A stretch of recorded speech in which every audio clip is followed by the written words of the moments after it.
Me? I was like, everyone looks like they're paying attention. Very focused. You too, Shada. I was Reading like lips. We're trying to read looking lips. at Yeah. everyone. What's happening? Not yet? Yeah. Now I can hear it. Yes, yes. I told the best joke ever and didn't hear it. Okay, I will skip it for a while. I will just say welcome for Suzanne, Denise, Benjamin, and Melissa, who came in the middle of the mindful part. And happy to have Barish here. I was talking about Barish is one of the pioneers with liberating structures in Canada. So he started in Vancouver a long time ago, and he's still promoting the practice and sharing his knowledge and his experience. So it's an amazing friend. And yeah, it's delightful to have Barish with us here for the first time after a long time doing stuff together. We have him on this practice, and he's bringing the Panarchy. And lots of people come just for the word Panarchy, Barish, just for you to know. Because I think everybody wants to learn how to do Panarchy, and they read the instructions and says, "Oh my God, this is too much," and they go back to something more simple. Yeah, and So- I might be biting off more than I can chew here, but we're gonna have some fun with it. Yeah. Yeah, so thank you for making the time to be with us, and the floor is yours, my friend. Okay, this is just such an honor to be here today, and let me just share my screen. And yes, it's such a joy to be working with Carolina and Fernando on this. Thank you for inviting me. Let me just go through what we're going to do today. But actually, before that, I'll just I'll introduce myself. So I am a change and training facilitator. I've been doing change management for about 7 years, mostly in higher education. So I'm currently working at higher education in British Columbia. And the reason for this topic is that I've been really thinking a lot about how to help organizations transform. And now that we're in this AI era, all the more reason to take a step back and really consider all the complexity of what it means when AI comes into play. So what we're going to do today, we have 3 liberating structures. They're slight variations of the existing structures, but abundant greetings, we'll start with that, which is a liberating structure in development. The purpose is to do a slower, thicker, and more deliberate sharing and listening to each other. It's going to be on the topic of sort of systems thinking and eco-cycle in our lives. We're going to play with Panarchy, which is the purpose of that is to understand how embedded systems interact, evolve, and spread innovation and transform. And then at the end, we'll do a debrief. This is a variation of 1, 2, 4 all. We'll try to do 1, 3, 6 all, just to play with that structure. And it's more to sort of make sense of what we've discussed. So let's see.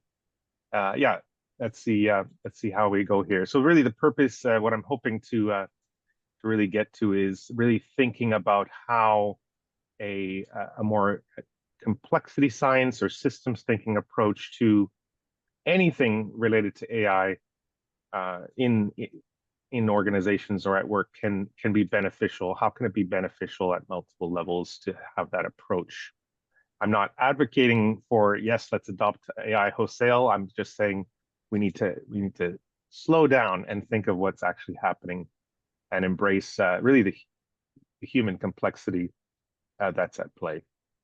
So hopefully by the end of this, you'll be able to get a taste of what Panarchy is and a taste of a systems thinking approach, and hopefully it'll be practical, and we'll share, happy to share slides and also Miro board template, and happy to keep this discussion going after.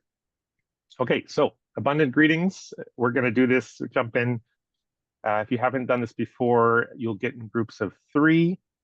I love this because it's a slower, less hyper version of impromptu networking.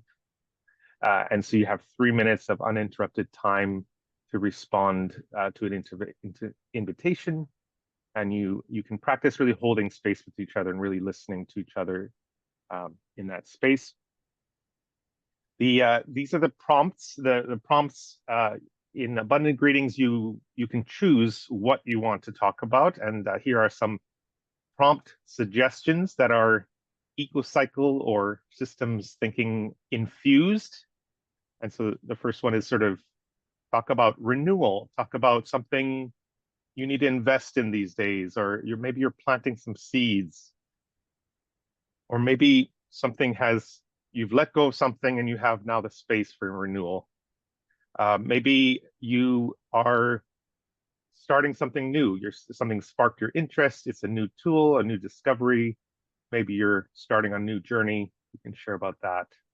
And then maturity, harvesting. What are you reaping the benefits of your labor for these days? It might be a micro habit. You've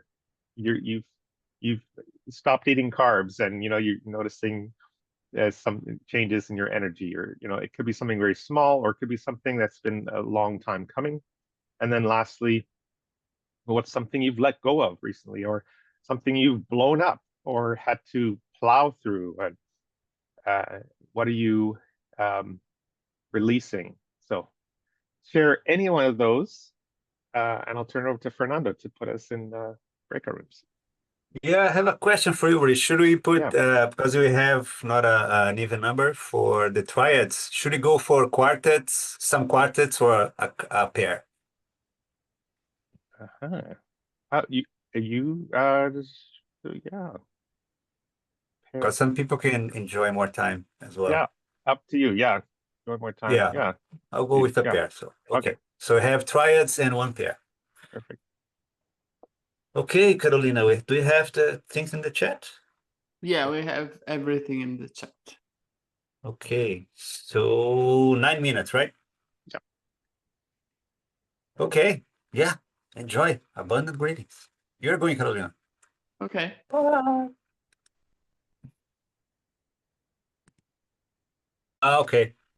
And Probably I'm to actor. a CPF master and stuff like that. And What was the guy in Santo Domingo? Actor. Hector. Hector's a good friend. Nice. So we are all back here now, Mark. So we have one person from France, Barish. Oh, nice. Ooh. Yeah. And Germany. Germany as well. Nice. Back in business, Barish. Okay. There's there you go. Okay. Just want us to share anything amazing you heard in the chat. You can type it into the chat, and anything amazing you heard in your breakout rooms about the abundant greetings.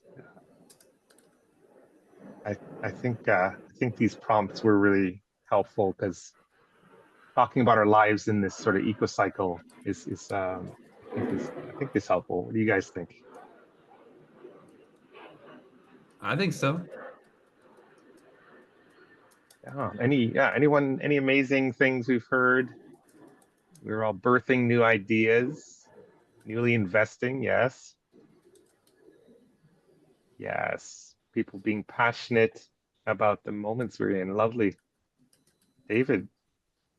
Sorry, I was just going to put it in the chat, but I think although they're all different, they're all about transitions of one sort or another. There wasn't like incremental change. It was something that was moving on to something else, transformational rather than transitional. Yeah. And I'm just reflecting on my own construction of this workshop, and just how, like, starting with a human-centric approach. Like, let's not get into the technology. It's not about technology. It's about human. It's about our thriving. And so, I'm glad I did this structure first. So many webinars on AI is just all about people trying to sell stuff. So, yes, okay, just a minute to read through the chat, and how unanticipated change is leading to new ideas. projects and ventures despite the challenges that come with these changes. I love that. Yeah, that's the creative destruction leading to innovation.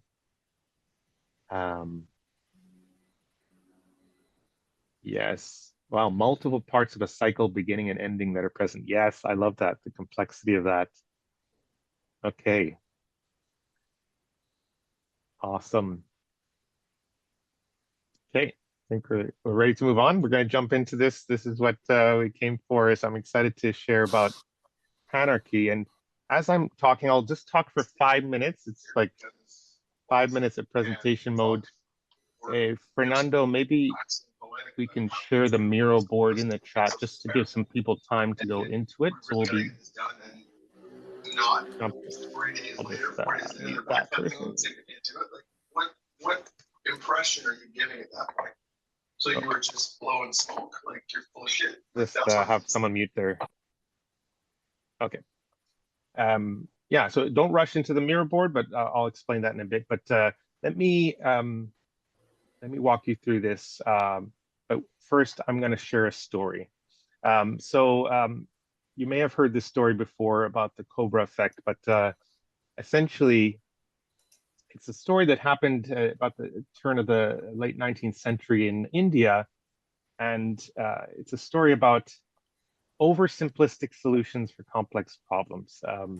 During the British colonial rule in India, in the city of Delhi, the government, the British colonial government, decided that there were too many cobras in the city, and so they wanted to find a solution to reduce the number of cobras.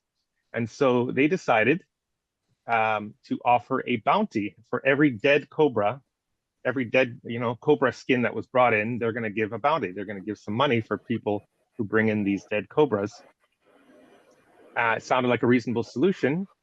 And so people started bringing in all these dead cobras, but what they didn't expect was that people saw this opportunity as, wait a minute, I can make some money off of these cobras, so I'm going to start a cobra farm, and I'm going to start breeding cobras, so I can collect more bounty.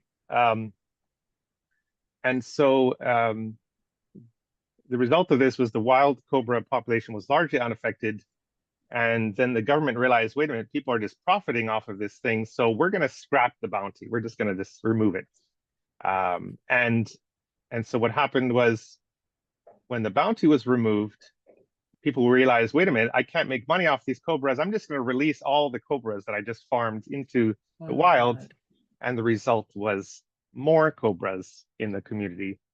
And so it's an example of, and I see this everywhere where I work, in the different contexts that I work in, oversimplistic solutions to very complex problems. And so as I'm thinking, especially when you think about the Cynefin framework, when you think of how there's these different domains, the simplistic or clear domain, we always love to talk about best practices. That's the key word in consulting, and what are our best practices for adopting AI?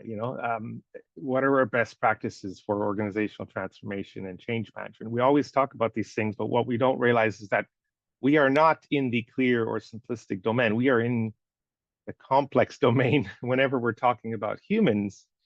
And so I'm finding that in the different contexts I've been in, the simplistic solution is, let's just slap a technology solution onto ways of working and complex interactions in an organization, and let's just reduce time and increase productivity with efficient use of AI, right?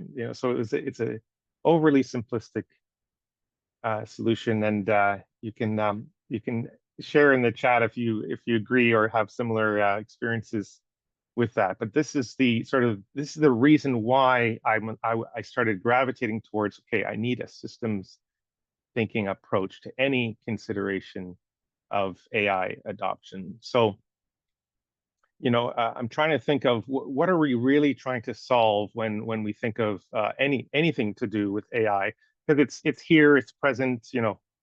Over 800 million people are using ChatGPT. It's in the workplace. So we have all the statistics about people actively using it. So it's here. but what's really happening on the ground, right? What's really occurring, and so if we don't take a a systems thinking approach and really acknowledge the richness, the layers, the complexity in the room, we're going to miss out on things. So that's what sort of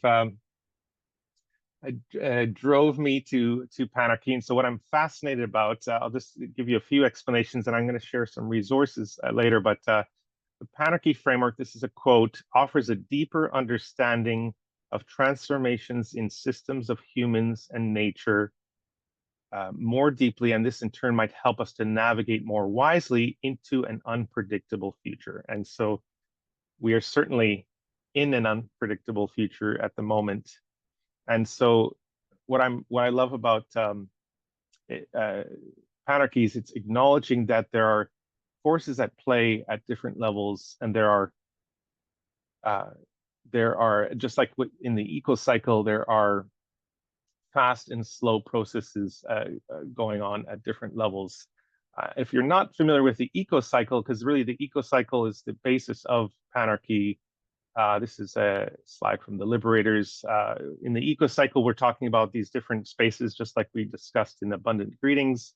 You have that gestation or renewal space, you have the birth space, maturity, and then you have creative destruction. And then in between these spaces, you have what's called these rigid poverty or scarcity traps, where there's not enough investing, there's not enough money, resources, time, and so you're trapped in this space where you're not able to give birth to these new ideas. And then over on the right here, the rigidity trap is just fixating on things that are not working, and you're sort of stuck in your ways, and you're not releasing, you're not letting go. So these dynamics are happening at multiple levels of an organization. And so when you're talking about any new transformative thing, you have to realize these things are in play. I'm probably speaking to the choir here, but just trying to share my thinking here. And so this is a wonderful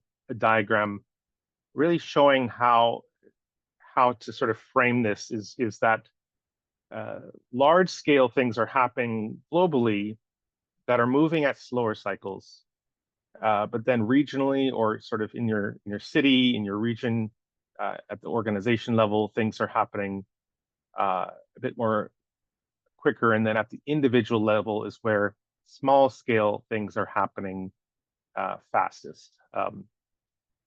And then there's an interesting concept that if you read up on the Panarchy literature, there's this idea of revolting, which is really fascinating. This idea that small actions can suddenly disrupt larger forces. But larger, more global, slow-moving cycles can bring down this sort of remembering, this sort of conforming, remembering, conserving energy. The best example of this is in a forest. If you take a square of forest in the middle of a forest and light a match and burn up this patch of forest, there'll be a sudden change. There'll be this revolt. A small action creates this big transformation. Suddenly, a chunk of the forest is gone. But then you come back in 5 years or so. I'm not a forester, so I don't know the exact time, but basically 5 to 10 years, you're going to see that patch of land that was destroyed renewed and restored, right? Because those larger forces at play. So when I'm thinking of my context of where I'm working and the different places I worked, what I'm seeing in the workplace, it's a very rough sketch, but individuals start using generative AI, and writing, rewriting emails or summarizing things, and so there's this transformation happening. It's very fast, quick moving. It's constantly developing, and so that affects the organization. And the classic example is in higher education. Students figured that they can use AI to write their assignments, and so suddenly the organization needs to respond and change their policies. And then what starts happening is there's a whole transformation happening in higher education because suddenly you have to rethink not only exams and assignments, you have to rethink assessment and learning itself. So there's a transformation happening. But then what's happening globally is that, you know, again, this is just a rough estimate, but AI is consuming a ton of energy. And so there's environmental implications. There's things that are happening that we need to be aware of at that level. There's an environmental impact that could be negative. And then at the same time, there's this sort of scaling. If you've been watching the news lately, like there's this massive compute effort, and they're investing billions.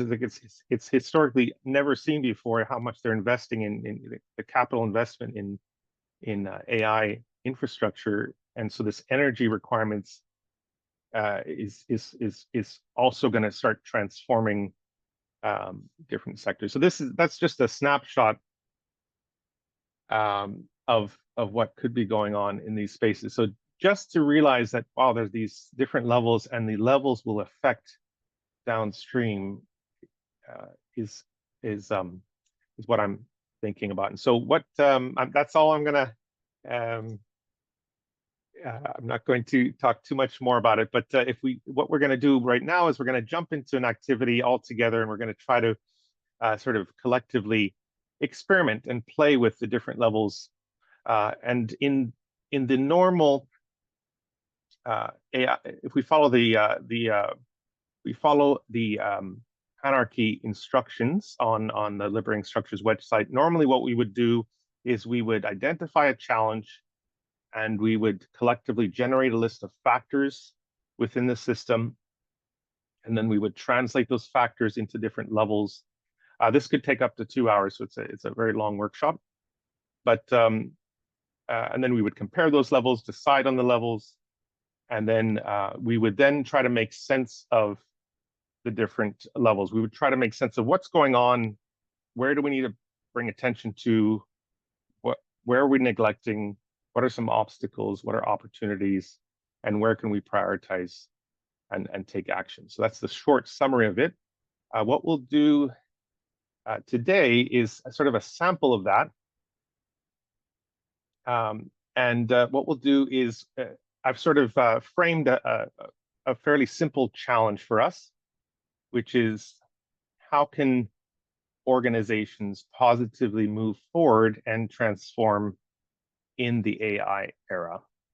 And again, we're not trying to talk about technology solutions. We're simply talking about what do we do now that we're in this era of mass generative AI adoption. And so in the mirror board, which I'm about to show you, we're going to break out into, and this is, again, just to test this out, we'll break out into 5 groups. I think, Fernando, we can do 5 groups. And I'm happy to play with these levels. But the individual level, so we're thinking about how is this challenge showing up in the individual level, the team or group level or department level, the organization level, the government or policy level, and then maybe on a global level. And in each of these spaces, we're going to play around and test this out, but we'll get into groups by level, and then we can discuss what's really going on. An example is, like I shared, the individual level. There's a lot of things coming at us. There's a lot of tools, a lot of choices, but at the same time, we're dealing with, outdated processes. Maybe at the team level, we're dealing with human-to-human connection, remote workers versus in-person, etc. So that's the idea for the activity. I'll share this Miro board. What we'll do in the Miro board is each group will sort of can zoom in to one of these levels. So the yellow group or the individual group can zoom into this level. The purple group or the team group can zoom in here, etc. And then what we're doing is we're just going through. I'll just zoom in on this. This one, yeah. So just what we're going to do is, I think you see this. Yeah. So, and again, just to play around with it, we're sort of determining, okay, what's happening here at the government level, for example, where there are maybe some AI policies happening here. And so you would put it on the birthing space. And maybe you can think about what are we attending to, what we at the government level, what is the government neglecting, etc. I think you get that. And so summary, and then we'll maybe spend maybe 15 minutes in breakout rooms, and we'll share this instructions in the chat. So we'll get into groups, work together to try to fill out the eco cycle. Again, just rough, we're just trying to get a feel of this. So spend about 10 or so minutes in your level. And then we're going to sort of reflect on what's attending. You can think about some things that are coming up in terms of possible next steps. And then we'll come back to the main room and we'll sort of zoom out and we'll reflect on what's happening at the different levels to sort of where are the levels interacting? Where are we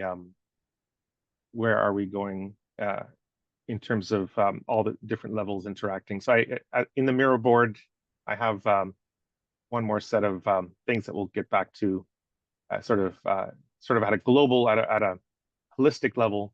We're trying to think of, okay, what's happening in terms of interaction at these different levels. So we'll look at that after breakout room. So Fernando, what do you say?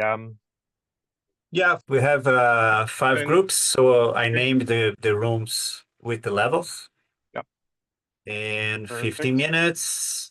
Just be mindful, people, that we are not like finishing anything or getting a real strong conclusion.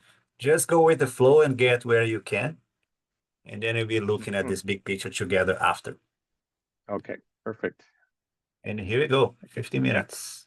The groups are just like randomly selected. So okay, enjoy your new group. Okay.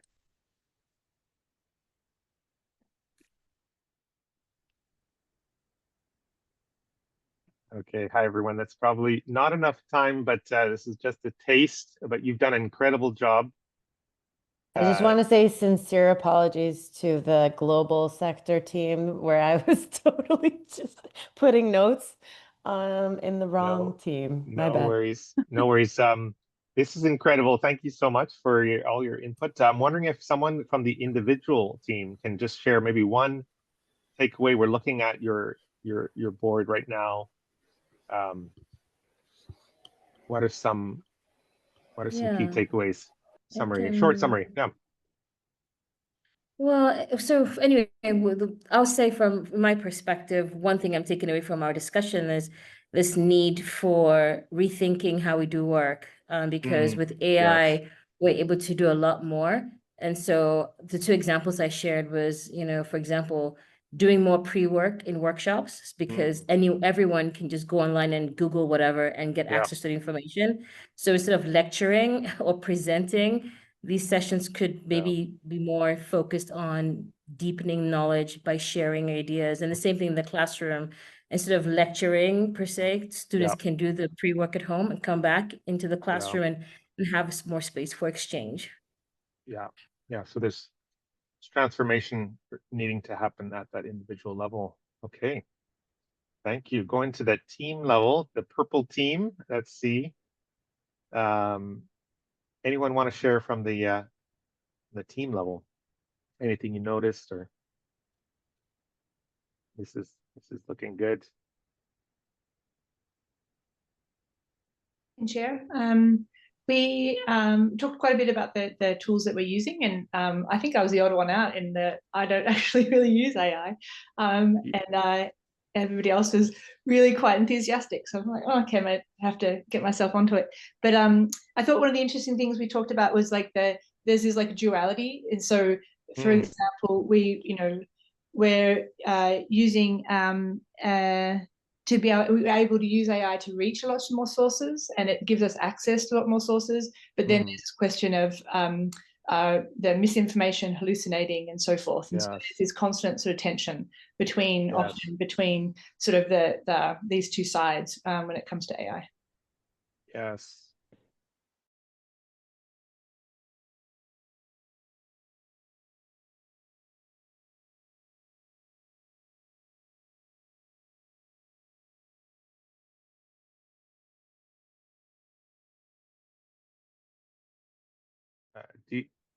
Anyone want to share from that group? We worked kind of silently, side by side, mostly on the post-its, and didn't have a whole lot of time to talk about what emerged. But I think the idea was just kind of there's a lot of opportunities as just judging by the post-it theme around AI policies and just setting up AI use with more kind of guardrails and intention, and in a way that still also being mindful of the hybrid model that we're creating with human and AI interaction side by side in workplaces. Yeah, which is very much in that birthing phase right now, and there's a lot of hype about it. So it's All right, anyone else?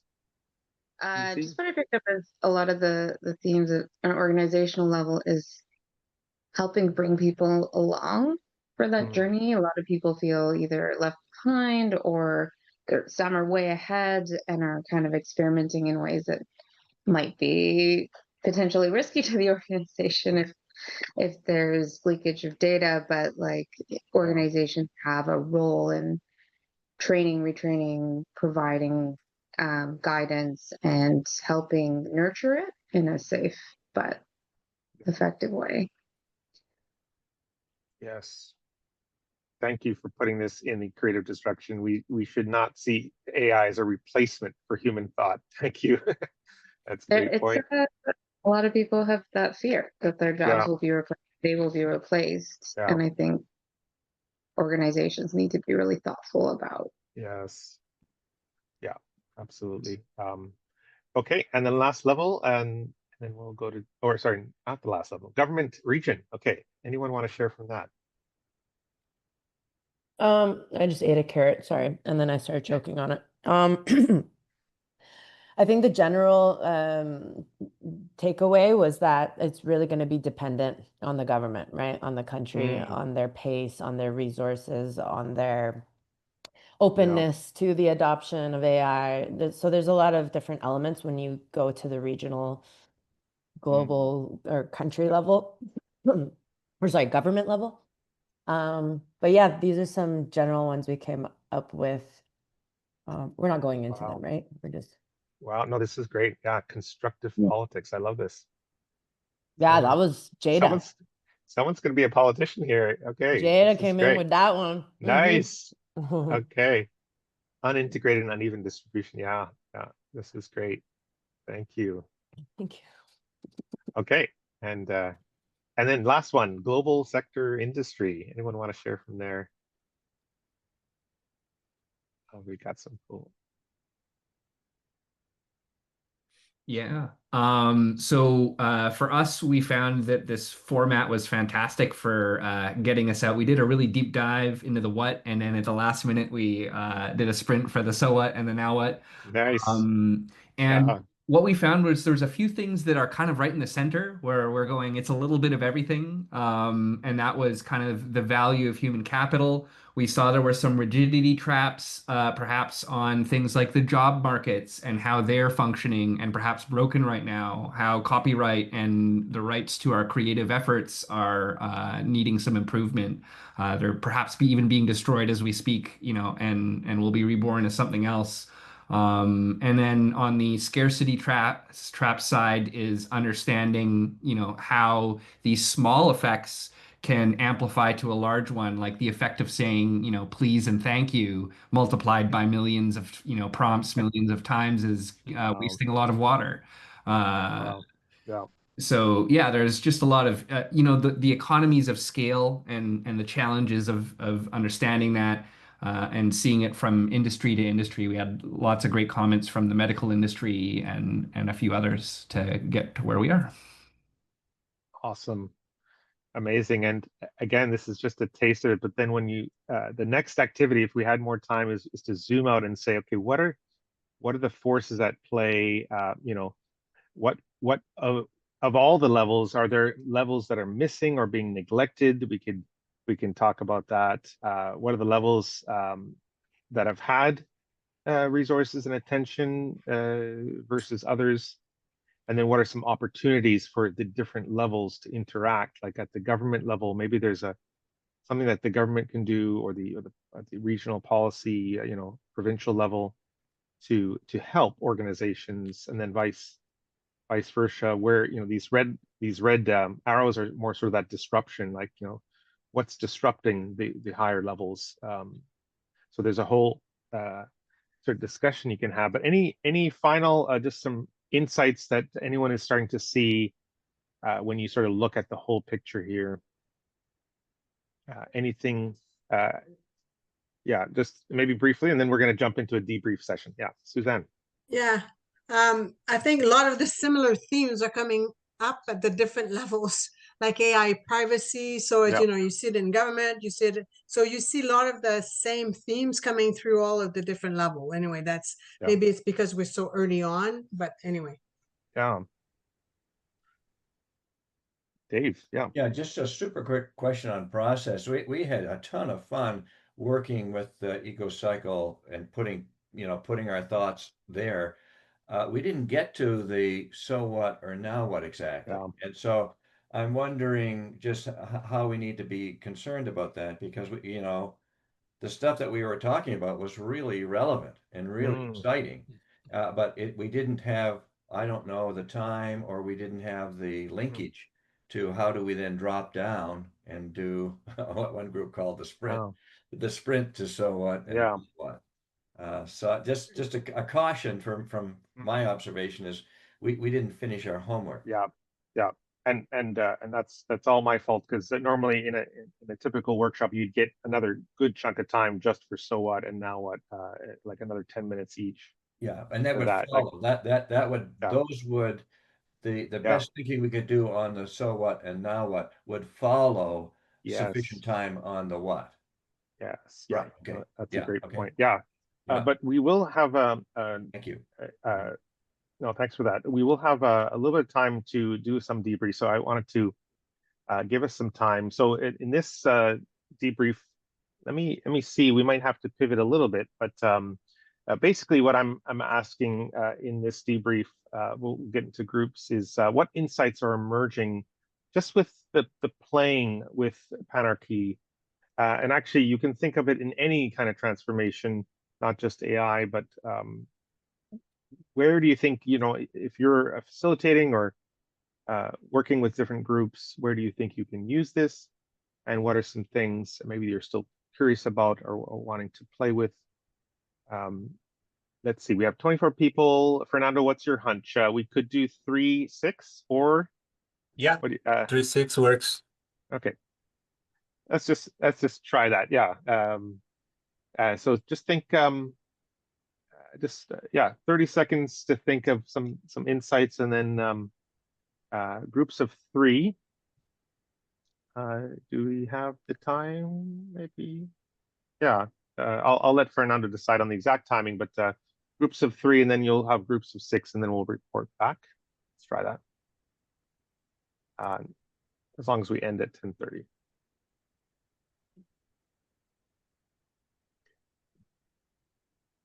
Yeah, and then just making sense of what's just happened. Yeah. Fernando's working his magic. Yeah. Oops.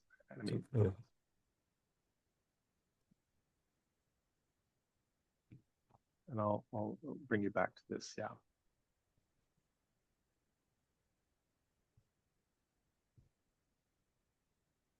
Might have to just shorten it to maybe 12 minutes max. So we have a 5-minute comeback now. Okay. Great. We'll see you in a bit. Here we go.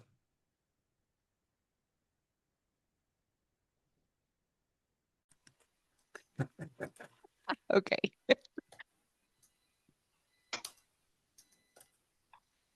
Okay, awesome. We just have a few more minutes left. Thank you for your incredible insights. This is our final little activity. It's called a waterfall. If you can just type in, but don't press enter, what's something valuable or an insight you're taking away from today? I'll give you 30 seconds to sort of type that in the chat. Oh, and then don't press enter. Yeah. Yeah. But yeah, just think of something valuable you're taking away or an insight of to share, and type that in the chat. Try to mute. Was that the sound Just of a muted waterfall? Marcelo.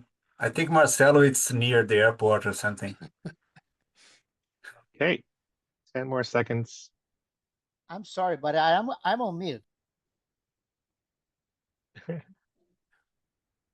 Okay, and enter.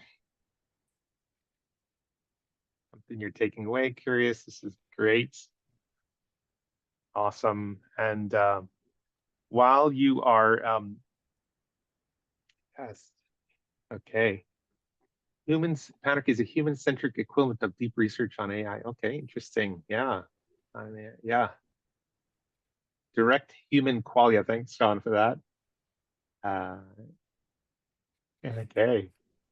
I'm no longer afraid of Panarchy. Yes, I've achieved my goal. Thank you. That's great. Yeah, it is the most difficult liberating structure. Absolutely. Yeah, but bar none, hands down, it's the most difficult one. Awesome. And I'll share some resources. I have some resources here, and what I'm going to start working on is maybe putting together a bit more of a structured thing. Like, how can I actually bring this to an organization as a process and involve the different levels of the organization in this activity? That's what I'll be working on as well. And I'm also going to exploring. There's some fascinating work from the two loops model, where sort of a dominant system is present and then emergent systems come in, like with AI. So I'm going to start playing with all of those things. And if you'd like to collaborate or experiment with things, let me know. I'll share these links later for you. But thank you, everyone. Thanks for participating. This is a lot of fun. And I will turn it over to Fernando and Carolina for some closing comments. Yeah, this effect of getting people enticed to try Panarchy is nice, but allow time, people. It demands time, but it's very nice. Yeah, thank you, Barish. Very smart session, and the way we put it, it's amazing. I think I will try myself. Yes. In a few weeks. Happy to share. Carolina. Yes. Yeah, thank last you so words. much. Yeah, Amara is asking if you're gonna share the slides. If you can do that. I can do that right now.